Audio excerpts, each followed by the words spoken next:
சும்மா லைட்டாக எடுத்தீங்கன்னா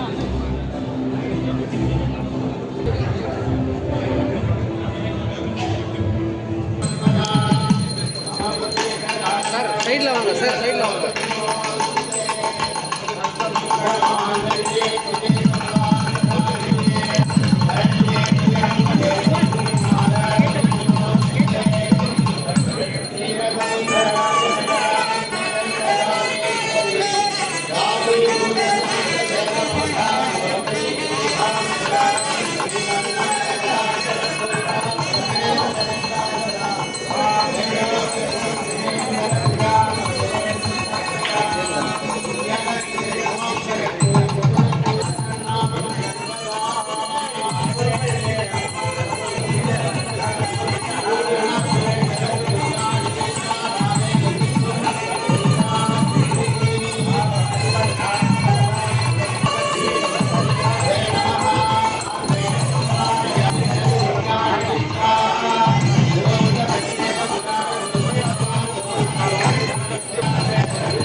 Please have you seated.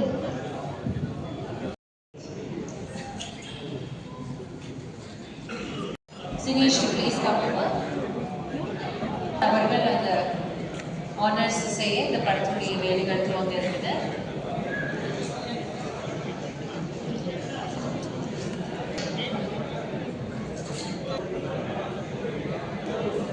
இந்த இடத்துல நிறைய இருக்கு. எல்லாரும் வந்து ஃப்ரெண்ட்ஷிப் அண்ட் ஒர்க் ரிலேஷன்ஷிப் சம்மந்தப்பட்டு எல்லாமே இங்கே வந்துருக்கீங்க. Thank you so much once again coming to this event and raising the occasion. So, production number 5 உடைய கிளாப் போர்டு நிற்கலாமா? முதல்ல production number 5 சூப்பர் ஹீரோ திரைப்படத்துடைய கிளாப் போர்டு கிளாப் பண்ண போகிறாங்க.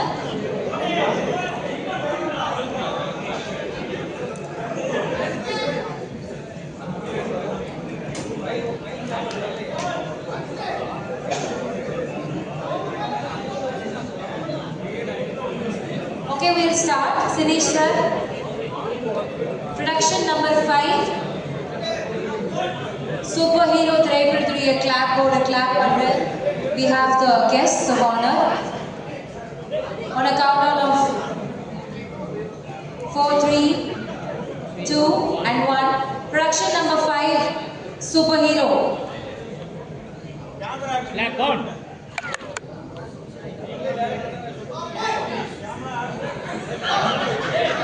Action.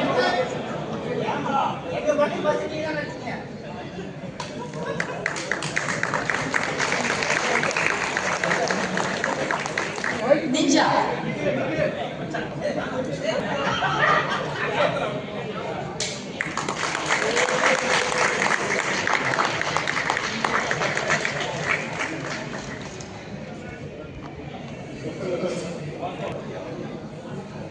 Okay.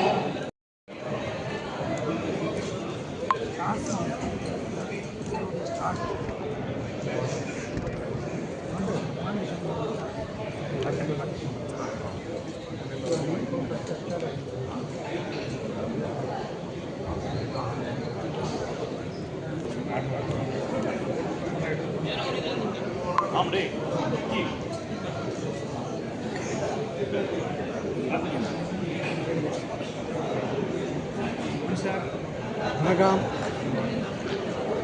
எப்படி இருக்க? இதெல்லாம் தாண்டி ஒவ்வொரு கேரக்டர்ஸுக்கு கூட இம்பார்ட்டன்ஸ் கொடுக்கும்.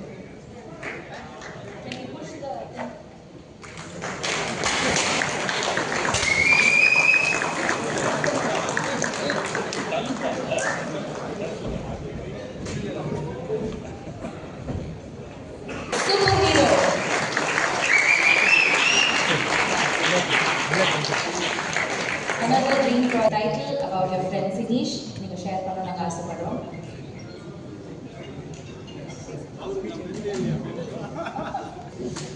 எல்லாருக்கும் வணக்கம். ஸோ சினிஷ்க்கு வந்து வாழ்த்துக்கள். மார்கழிச்சு இதில் பேச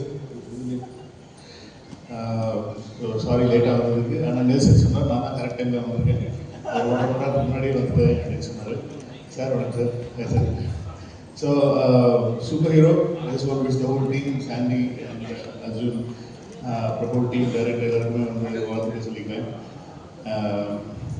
என்ன சொல்கிறது, நான் அடுத்த படத்தோட டேட்டுக்காக வெயிட் பண்ணிருக்கேன். So as excited as all you guys are. So Nelson அவர்கள் அடுத்ததாக கலக்குவார். எல்லாருக்கும் வணக்கம். சிரீஷ், இது 2வது 3வது படம் சிரீஷ் 5 மீதி 3 படம் என்ன சிரீஷ்?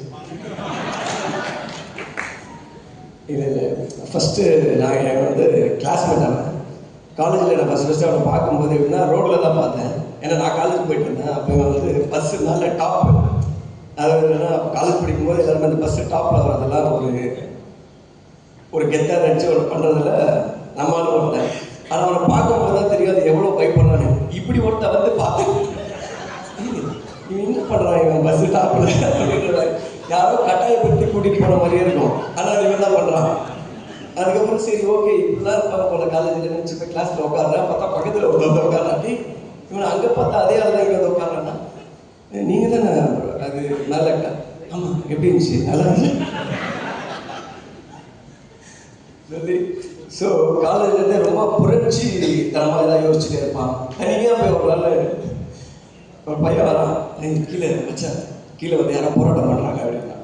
காலேஜில் என்ன போராட்டம்? யார்? இவன் தானே சினிஷ் தான் போராட்டம். கீழே போய் பார்த்தா தனியாக நின்றுட்டு இருக்கான். தனியாக நின்றுட்டு எதுவோ மொத்தம் மாற்ற சொல்கிறான். காலேஜ் டைமிங்கை மாற்ற சொல்கிறானா என்ன மாற்ற சொல்கிறான் தெரியல. என்னென்னமோ பேசுகிறான். மேலே வந்து பசங்க பார்க்க எங்களை பார்த்து முறைக்கிறான். மேலே பார்த்து முறைச்சிட்டு அதுக்கப்புறம் மேலே என்னென்னமோ கூப்பிட்றோம். அதுக்கப்புறம் மேலே வந்துட்டுறான். கேட்டா ஒருத்தர் இறங்கி யாராவது ஒரு ஆரம்பிச்சு நீங்களாம் வரணும்ல, எங்கே வரணும் இல்லை வர உட்கார. அப்போதுலேருந்தே சொல்லிட்டு என்னென்னா நமக்கு என்ன ஒப்பீனியன்னா கன்ஃபார்மாக இது வந்து வேலைக்கு ஆகாது, பெஞ்சை மாற்றிட்டேன், இதுக்கப்புறம் இவன் பக்கத்தில் உட்காரக்கூடாது சொல்லி. அதுக்கப்புறம் நாங்கள் தான் அது சொல்லிடுவா. என்னோட ஃப்ரெண்டு ஒருத்தர் இருக்கா சத்யான்னு சொல்லி, அவன் என்ன பண்ணா, நாங்கள் ஃபஸ்ட்டு செமஸ்டரில் எழுதின ஒரு சப்ஜெக்ட் வந்து எல்லாரும் ரிசல்ட் வந்துச்சு. நாங்கள்லாம் இப்போ ஹெச்ஓடி டிபார்ட்மெண்ட்டில் பார்த்துட்டு சார் இது ரொம்ப தொண்டை கட்டியிருக்கு, விடிவியோட தான் நான் இருக்கும் அந்த மாதிரி மேட்ச் ஆச்சு. போய் ஹெச்ஓடி ரூமில் ரிசல்ட்டை பார்த்துட்டு நாங்கள்லாம் பாஸ் ஆகிட்டோம் அப்படின்னு சொல்லிட்டு இவர் அதுக்கே லேட்டாக வந்திருக்காரு. நேராக மேலே படிக்கட்டு ஏறி அதை பார்க்க போகிறதுக்குள்ள அந்த பையன் என்ன பண்ணிட்டான், அவன் பார்த்துட்டு கீழே இறங்கி போகிறான். அவன் மேலே வரும்போது நீ எங்கடா போகிற மேலே அப்படின்னு சொல்லி, இல்லை ரிசல்ட் எடுத்துல பாக்கி நீலாம் ஃபெயில்டா அப்படின்னு கூப்பிட்டு போயிட்டான். கூப்பிட்டு போனதுக்கப்புறம் ஃபஸ்ட் இயர் முடிஞ்சு ஃபெயில் இருந்தாலும் அப்படியே உட்காந்துருக்கேன் முடிஞ்சு. அதுக்கப்புறம் செகண்ட் செம் எழுதுறோம், தேர்ட் செம்மு, ஃபோர்த் செம்மு, எல்லா செம்மும் இப்படி வருவார். அந்த அட்டம்ப்ட் எழுதிட்டே இருப்பான். அட்டம்ப்ட் ஆனால் இவன் ரோல் நம்பரே வராது கிளாஸில். அவன் பார்த்து தனியாக உட்கார வச்சு எக்ஸாம் எழுத வச்சுட்டே இருப்பாங்க. அப்புறம் 3 வருஷம் கழிச்சு யூனிவர்சிட்டியில் போய் செக் பண்ணியிருக்காரு. அப்போ தெரியும் ஃபஸ்ட் செமஸ்டர்லேயே பாஸ் ஆகிருக்காப்புல. அந்த எக்ஸாமை பாஸ் ஆன எக்ஸாம் 6 வாட்டி எழுதுகிற ஒரே ஆள் தான். ஸோ இதெல்லாம் தெரிஞ்சதுக்கப்புறம் அவன் அவங்க ஃப்ரெண்டாக இருக்கும்போது அவனை பற்றி நம்ம என்ன நினைப்போம், அப்படிதான் நானும் நினச்சேன். அதனால் என் மேலே தப்பு இல்லை, அவன் மேலே தான் தப்பு. பட் அதையும் தாண்டி நீங்கள் வந்து 5 படம் வச்சா 5 படம் எடுத்துட்டா இப்போ 5வது படம் தானே டைப்பு சூப்பர் ஹீரோ வச்சுருக்கேன். அந்த படம் வந்து ரொம்ப நல்லா போகும். இப்போ இதில் இன்னொரு எனக்கு பெரிய ரீசெண்ட் அதிர்ச்சி வந்து அந்த நேஷனல் அவார்டு வாங்கும்போது தான். அதை அனௌன்ஸ் பண்ணும்போது பார்த்தேன், சினிஷ் எத்தனை பேர் இருக்காங்க ஊரில், இவன் மட்டும் தான் இருக்காங்க வந்து. அப்புறம் பார்க்கணும் தெரிஞ்சிச்சு. சும்மாவே வந்து எப்படின்னா ரொம்ப ஒரு இதுவாக தான் பேசுவாங்க. நீங்கள் பாருங்க, இப்போ ஃபோன் பண்ணி எதாவது ரேண்டமாக திட்டுறது இதெல்லாம் பண்ணிட்டு இருந்தான். அன்றைக்கி ஃபஸ்ட்டு அதை அனௌன்ஸ் பண்ணும்போது கொஞ்சம் ஒரு மாதிரி தான் இருந்துச்சு. ஏன்னா இதுக்கப்புறம் காலம் ஃபுல்லாக இவன் இதை சொல்லுவான், இவனை எப்படி நம்ம டீல் பண்ண போகிறோம் அப்படின்னு சொல்லி. பட் ஆனால் பரவாயில்ல, அன்றைக்கி தான் வந்து அவன் முதல் வாட்டி ஒரு தன்மையாக பேசுகிறான். எப்போவுமே அப்படியே அந்த பஸ்ஸு டாப் பண்ணி பேசுவான். ஆனால் இப்போ சரி ஏதோ திருந்திட்டான், பயம் வந்துருக்கு போல அப்படின்னு சொல்லிட்டு அதோட அக்ரிமெண்ட்டை சொன்னான். இந்த படத்துக்கு நேஷனல் அவார்டு வாங்கினா நான் தான் போய் வாங்குவேன்னு சொல்லி நான் போய் போட்டு வச்சேன். அதை நினச்சி எனக்கு ரொம்ப பெருமையாக இருக்குண்ணா. எனக்கு நானும் சொன்னேன், எனக்கு ரொம்ப பெருமையாக இருக்குண்ணா, இன்னையோட நீ எனக்கு ஃபோன் பண்ண மாட்டேன், எனக்கு தெரியும் இவன் கட்டிட்டு இருந்தேன். ஸோ அப்போதுலேருந்து வந்து ஆலை பார்வை பண்ணுறான், பின்னாடி கை கட்டுறான், வைக்கப்படுறான்.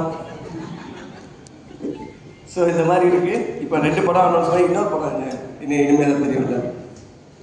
2 படம் இன்னும் 10 படம் நிறையா படம் பண்ணி நல்லா இருக்கும் சினிஷ். ஒன்று இன்வெஸ்டர்ஸ் 2 பேரை காமிச்சாரு. ஒருத்தங்க துபாயில் இருக்காங்க, ஒருத்தங்க ஆஸ்திரேலியா இருக்காங்க. உள்ளூரில் யாரும் இல்லை பார்த்தீங்களா?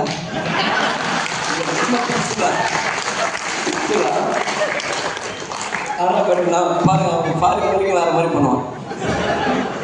ஸோ இந்த படம் நல்லா இருக்குன்னு சொல்லிட்டு எல்லாரையும் கேட்டுக்கிறேன். All the best. Thank you so much. கையிலான வாழ்த்துக்களுக்கு ரொம்ப நன்றி sir. I request you to please get up for photo moment. படக்குழுவினர் அது கூட மேடை ரெடன் சார் ப்ளீஸ் நீ கூட மேடையில் ஜாயின் பண்ணிக்கோங்க.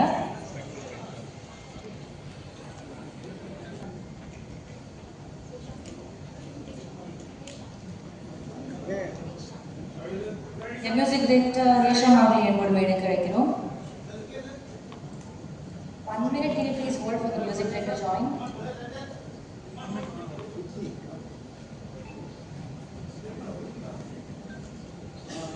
Please join us on stage.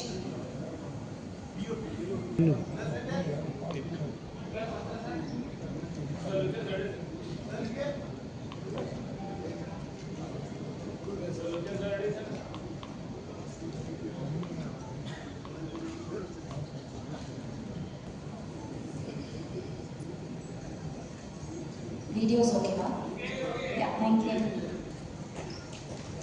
So production side, superhero அப்படிங்கிறது தெரிஞ்சாச்சு. இப்போ production 6 அப்படிங்கிறத நம்ம சொல்லிட்டு இருக்கோம். What is the title of production number 6 அப்படிங்கிறது தெரிஞ்சுக்கிறதுக்காக I invite 2 people on the stage. பெரியவங்க எல்லாருமே வந்திருக்கீங்க. ஸோ இந்த இடத்துல என்னையும் கூப்பிட்டதுக்கு ரொம்ப நன்றிண்ணே ஃபஸ்ட்டு.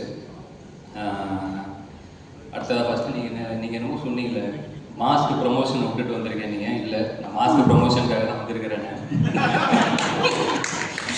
பார்த்தேன் யாரெல்லாம் வராங்கன்னு கேட்டேன். லிஸ்ட் ஒன்று சொன்னார். எல்லா கேமரா டீமும் வரானாங்க. சரி ஓகே, அப்படியே அங்கே போயிட்டு நம்மள்டையும் பேசிடுவோம் அப்படின்னு நினச்சேன். அதனால் ஆனால் அதை தாண்டி எப்பயுமே ஒரு நாள் வந்து அது ஒரு ஈவினிங்கே நைட்டு முடியும் போது இந்த நாள் நல்லா முடிஞ்சிருச்சுன்னா சந்தோஷம் அப்படின்ற மாதிரி தான் தோணும். ஆனால் இன்னைக்கு நாள் வந்து காலையிலே இப்படி ஒரு ஃபங்க்ஷன் என் வாழ்க்கையிலையும் பார்த்ததில்ல. காலையில் ஒரு 9 மணி 8 மணிக்கெல்லாம் வந்து யாருமே அவ்வளோ சிரிச்சிருப்பாங்களான்னு எனக்கு தெரியல. எனக்கு அவ்வளோ சந்தோஷமாக இருந்துச்சு ஃபர்ஸ்ட் ஆஃப் ஆல். ஸோ இந்த டே அமைச்சு கொடுத்ததுக்கு ரொம்ப ரொம்ப நன்றி. நிறைய முக்கியமான இன்சிடென்ட்ஸ்லாம் எல்லாருமே சொல்லிட்டாங்க. எனக்கு கொஞ்சம் கம்மியாக தான் இருக்குது, இருந்தாலும் அதையும் சொல்லிடலான்னு பார்க்குறேன். ஒன்று இந்த பிக் பாஸ்னு ஒரு ஷோ ஒன்று போயிருந்தேன். அந்த டைமில் வந்து உள்ள நான் சாண்டினெல்லாம் இஷ்டத்துக்கு நாங்கள் பாட்டு வாயில் வரதெல்லாம் எழுதி பாடி அதை எங்களை நாங்கள் சந்தோஷமாக வச்சுக்கிறது ஏதோ ஒரு குருமா ஒன்று பண்ணிகிட்டு இருந்தோம். ஷோலாம் முடிச்சுட்டு வெளில வந்துட்டேன். ஃபோன் பண்ணார், பேபி நம்ம படத்தெல்லாம் லான்ச் ஆகிற அப்படின்னாரு. ஆனால் இல்லைண்ணே இப்போ தானே ஒரு படம் ஒன்று கமிட் பண்ணிட்டேன்னு அதை முடிச்சுட்டு வரேன். பேபி அது நடி இங்கே வந்து பாட்டு எழுதிடு அப்படின்னாப்புல. பாட்டு எழுதுவா? நான் எங்கே இருக்கேன் பாட்டு? அதான் உள்ளே எழுதிட்டு இருந்தேன். பேபி அண்ணா என்னண்ணே இவ்வளோ வெகுலியாக இருக்கிறீங்க, இப்படிலாம் இருந்தீங்களா, உங்களை சினிமாவில் ஏமாத்திடுவாங்கண்ணே, நான் எழுதின பாட்டை நம்பி என்னை வந்து கூப்பிடுறீங்கன்னா அப்படிலாம் இல்லாமல் அன்னைக்கு நல்ல வேலை அந்த காலை கட் பண்ணதால் அதுக்கப்புறம் கரெக்டான ஆளுங்களோட சேர்ந்து இப்போ ஒரு நல்ல நிலைமைக்கு வந்திருக்கீங்கன்னு நினைக்கிறேன். ஸோ இங்கேருந்து இன்னும் நிறைய நல்ல நிலைமைக்கு போகணும். மற்றபடி அப்பப்போ ஃபோன் பண்ணுவார். ஒரு 2-3 வாட்டி ஃபோன் எடுக்கலைன்னா நம்ம நிஜமாகவே தான் வேலையில் இருந்திருப்போம். ஆனால் அதுக்கெல்லாம் கோச்சிக்கிட்டு அப்புறம் ஒரு வாய்ஸ் நோட்டு, பேபி நீ என்னை வச்சு ஜட்ஜ் பண்ணாத பேபி, நான் கூப்பிடுற டேரக்டரு கதையெல்லாம் நல்ல கதை, நீ என்னை விட்டுரு, நான் அனுப்புறவங்களை மட்டும் நீ நம்ப. ஸோ அந்த ஜெனியூனிட்டி தான், அதுதான் அவர் சொன்ன மாதிரி இங்கே அந்த ஜெனியூனிட்டிக்கு தான் எல்லாருமே வந்துருக்குறாங்க. மற்றபடி அந்த 2 படத்தோட ஃபர்ஸ்ட் லுக்குமே சூப்பராக இருந்துச்சு. இங்கே வந்ததான் சொன்னாங்க அர்ஜுன் ப்ரோக்கு அடிபட்டுருச்சு அப்படின்னு சொல்லிட்டு. அவர் சீக்கிரமாக சரியாயிட்டு வரணும்னு வேண்டிக்கிறேன். அண்ட் சாண்டி அண்ணனுக்கு வாழ்த்துக்கள், பரத் ப்ரோ, மற்ற எல்லாருக்குமே வேலை பார்க்குற எல்லாருக்குமே வாழ்த்துக்கள். கூப்பிட்டதுக்கு ரொம்ப நன்றி. தேங்க்யூ. ஒரு picture opportunity with Sineesh sir.